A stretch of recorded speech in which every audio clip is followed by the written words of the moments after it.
Good morning, good afternoon, and good evening, ghosts and ghouls.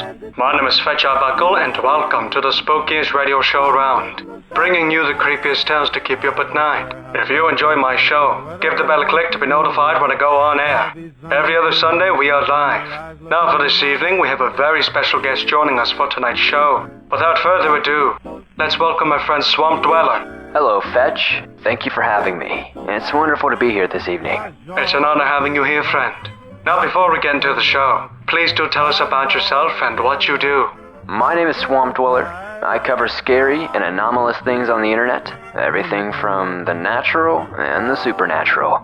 You can find me everywhere you find your favorite podcast.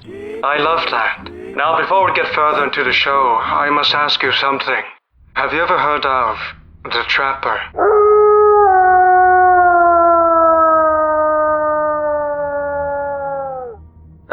I can't say I have. I have a general idea, but nothing that really sparks a clear image. Well, he's our town's butcher, and might be coming over for a visit later to say hello. Ought to be careful though. You'll be dead by daylight if he finds you snooping around his property at night. Right. I reckon you stay careful when you leave. It's not safe around here. Please help me. Try. Another funny thing is that... Oh, that must be him. Give me 1 moment, I'll be right back. And if you hear any screaming by any chance or anything of the sorts, it's probably just a car or the neighbors next door. But sit tight. Okay, Fetch, here we go. I need to find a way out. I can't be here any longer. If anyone is listening, please help. Okay. Good evening. You must be the Trapper. Yes. And you must be Fetch, right? Yes, that's right. What can I do you for? Well, I just wanted to stop by and say hello. I'm new in town, so I don't really know my way around. Times have been kinda lonely since my father died. You know, things never are the same after you lose a loved one, you know. Yes, I can understand that. But you seem like a strong fellow. No, Fetch, you don't get it. Every day and every hour is pure hell. Not being the same person that I used to be, going back and forth to different places, trying to find meanings to life, but it never stops, does it, Fetch? It doesn't, and the voices, they never stop! But I'm fine. Yikes. Well, on that note, I will see you around. I currently have company at the moment, so I'm sorry to cut this conversation short. But we can talk another time. Who is that? Don't worry about it. It's not important. Now, folks, it's time to dive into tonight's stories. I also wanted to apologize for the lack of uploads lately. Things have been busy here in Cryptown, and I have a bunch of projects in the works for you folks. Not only will you be able to listen to Cryptown, but soon in the near future, you'll be able to see Cryptown in all of its glory. But enough of my jibber-jabber. Thank you sincerely for your continuous support and being here still. So without further ado, take it away, Swamp Dweller. This event occurred a few years ago when I went to a small movie theater with my girlfriend, who I'll call Lily. It was later in the night, and the movie we were watching had already been out for a while, so there weren't that many people there. I don't even remember which movie we watched that night, due to everything that took place. After we bought our popcorn and soda from the snack bar, we headed to take our seats. There was an elderly couple sitting mid-distance to the screen and a hooded man who sat on the very front row. So, we chose to sit towards the back of the room. Anyway, we were watching the previews and joking with each other quietly when something slammed against the door.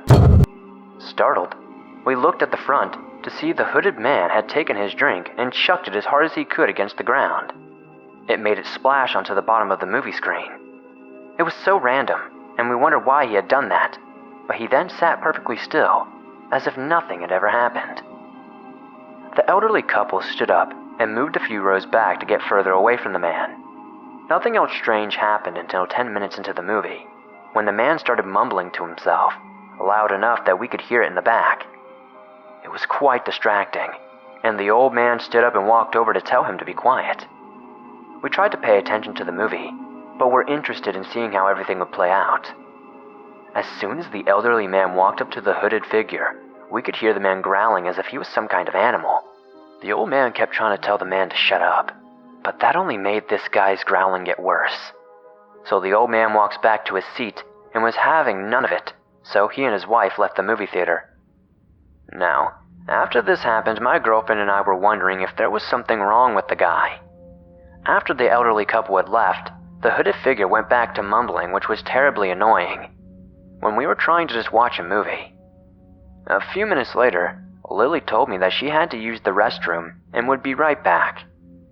Scared to be in the movie theater alone with the man, I said, "Hurry back, because I don't want to get murdered here." She left me with a smile as she walked out of the room. The figure turned his head and watched her leave. Interested in the movie again, I'm not paying attention to the man, but when I looked back to where he was, I noticed he had moved 2 rows closer to where I was. A little weirded out, but not too scared because I was a pretty built guy, and I knew that I could take him if I really needed to. That's when I see the man reach out both of his hands into the air and start to wiggle his fingers. On closer inspection, I noticed that the man's fingers weren't right. They were shorter stubs, and when the screen brightened, I could see blood dripping from the exposed bones. Mentally freaking out now, I watched the man duck down out of sight. Randomly, I could hear laughing that seemed to drown out the movie. Not knowing exactly what to do, I just sat there, hoping that I would not have to deal with what that man was trying to do. I was really hoping he would not try to attack me. That's when I saw him sitting in the same row as me, at the very edge of it. He had his hands on his face, but I couldn't tell what he was doing with them. That's when my stomach convulsed and I threw up when I saw that he was eating his own fingers. He seemed to enjoy it, as if he had a smile on his face. The man's eyes stayed focused on me as he did it. Quivering in fear, disgusted to my very core, I stood up, looked the man in the eyes as I slowly tried to back away from him. That's when the movie turned dark because they were in a night scene, and so I darted straight for the exit. Behind me, I could hear the man crawling over the rows of seats after me. As I was going to the exit, I saw the door open and Lily was coming back in. "Run, get out now!" I screamed as she looked at me with questioning eyes. She tried to ask me what was wrong, and all I responded was, "No time, just get out." So she ran into the hall, and the worker who checked our tickets asked us to quiet down and wondered what was wrong. I told him everything that happened, and his eyes grew wide as he called for his manager. Out in the hall, we could now hear the man's cursed pitch screaming coming from the theater. They called the police in, which they quickly came. They detained the man who tried to sink both his teeth into them. The manager of the movie theater offered that they could restart the movie if we wanted to, or if we just wanted a refund, that would be fine. Now, Lily wanted to stay and watch the movie, but I was so stunned by everything that had just happened, all I wanted to do was go home. There was no way I was going back into that theater room. We took our refund and left as fast as we could. About 2 days later, we saw an article in the newspaper titled something like, "Intoxicated man cannibalizes homeless man and then himself." What happened is that the man was high on some hardcore drugs, so he went and robbed a homeless man and then cannibalized him. Afterward, he took the homeless man's money and went to the movie theater. I was in complete shock after reading this, because if I hadn't ran, that man would have probably have tried to kill me. Those eyes I saw on him as he looked at me while devouring his own flesh still causes shivers of fear to run up and down my body. They weren't human, but beast, as if he was acting on primal instinct. I'm still haunted by what went down that night. But I'm just glad that I was able to escape. For all I know, he could have killed me just as easily as he killed that homeless man. Next time I see someone acting strangely like that, I'm not going to hesitate in leaving the area. For all I know, I could be their next meal. Well, that wraps up today's interesting show. Thank you all for listening and tuning in. Also, big thank you to Swamp Dweller for joining me this evening. It was an honor working with you. If you guys want to give his channel a visit, I highly suggest you do. He has a variety of content that will keep you up for hours at night. I'll leave his info in the description below. But that's all for now. Thank you for tuning in, and tune back in next time on the Ft.Swamp Show. My name is Ft.Swamp.